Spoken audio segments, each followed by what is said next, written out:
Hi golfers, Rob Cheney here from GOLFTEC Singapore. Today you find me outside at Champions Golf Course and I'm going to talk to you about 3 of the biggest mistakes I see amateurs making around the green with their chipping every single day.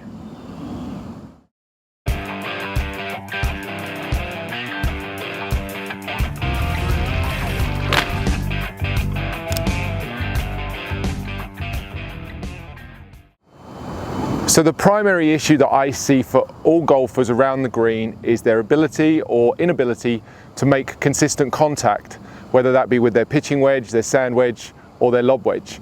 And that inconsistent contact leads to the fear of not knowing how the ball's going to come off the club. Are they going to duff it a couple of feet in front of them, or are they going to blade it across the green into the bunker on the other side? So today's 3 myths that I'm going to discuss and 3 struggles that I see golfers facing are all going to address having improved contact.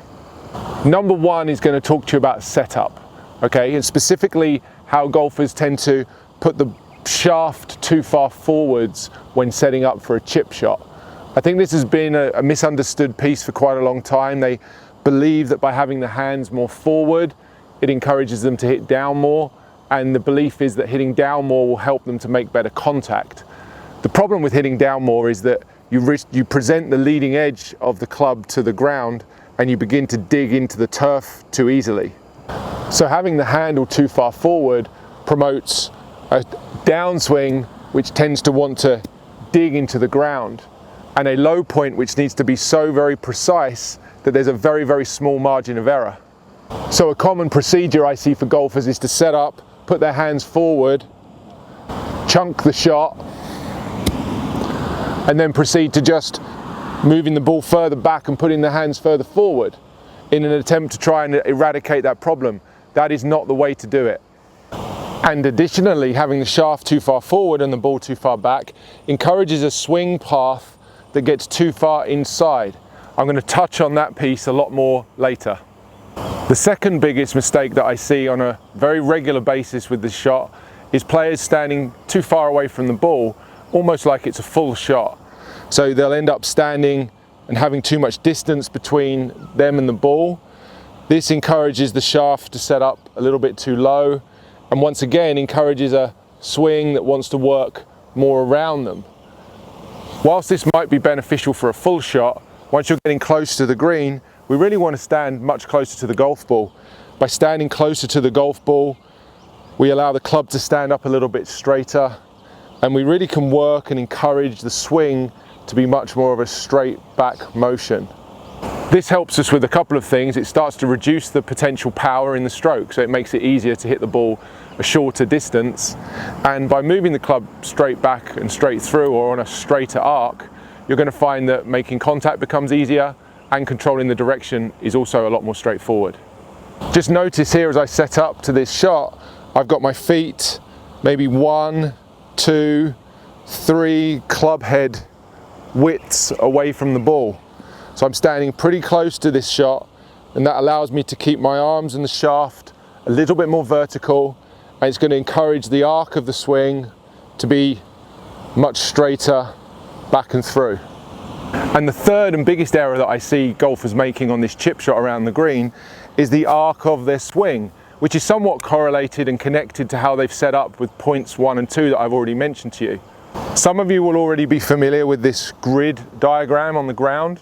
I've really got the black stick on the ground here just representing the target line, and then I've got an orange stick on the back side here and a green one on the front side, which would somewhat be representative of the path of the club head.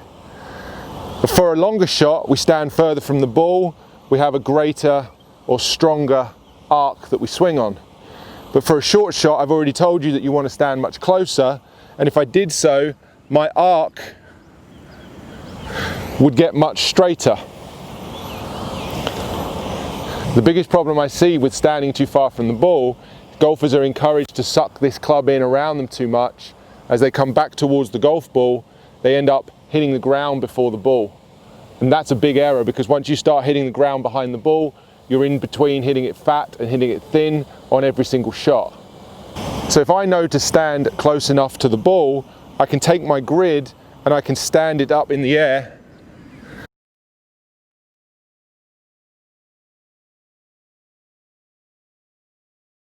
And I can create a grid that's elevated in the air now and allows me to control my arc of my club and my hands on the backswing and on the downswing and the follow through.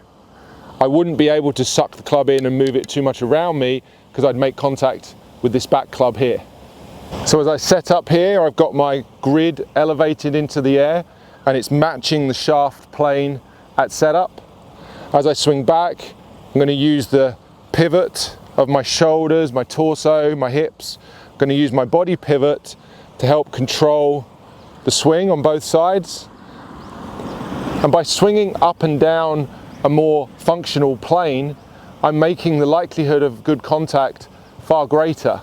My club wants to elevate more up and down this arc, comes back down, and it wants to find the bottom of the ball. It wants to hit the ground in the right place.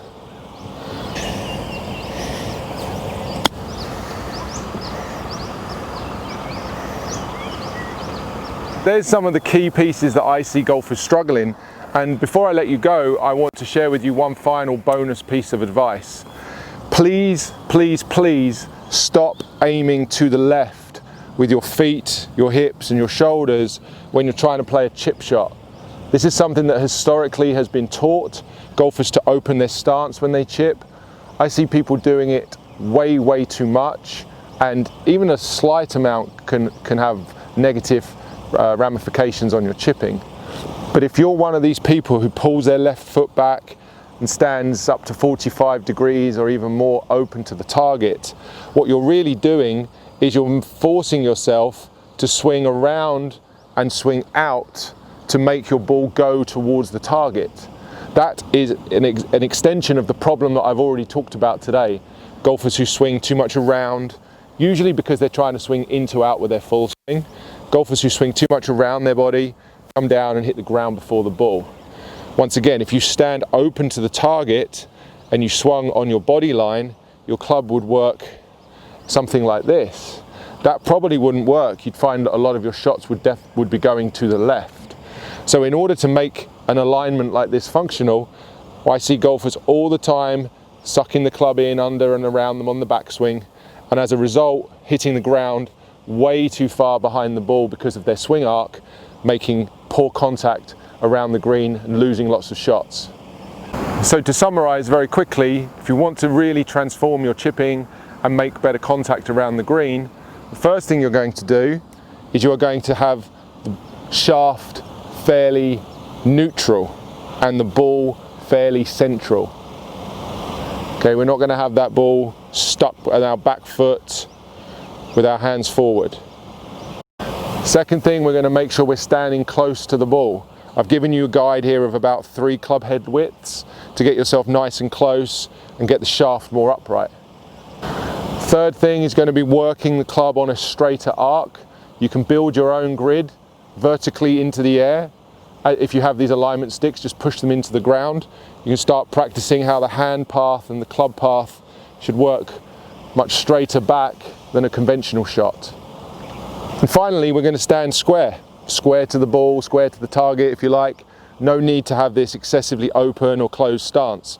Feet relatively close together, ball in the center. Chipping becomes much more fun.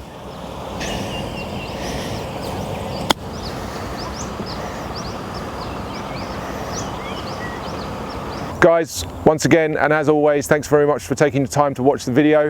I hope you found it useful. If you have any other questions about this video or any other short game questions, do post them in the comment section and I'll do my best to get back to you. If you like the video, please give it a thumbs up. If you're new to the channel and you want to check out some long game stuff or some putting stuff, there's some options here coming up on the screen now. Until next time, take care. I'll see you soon.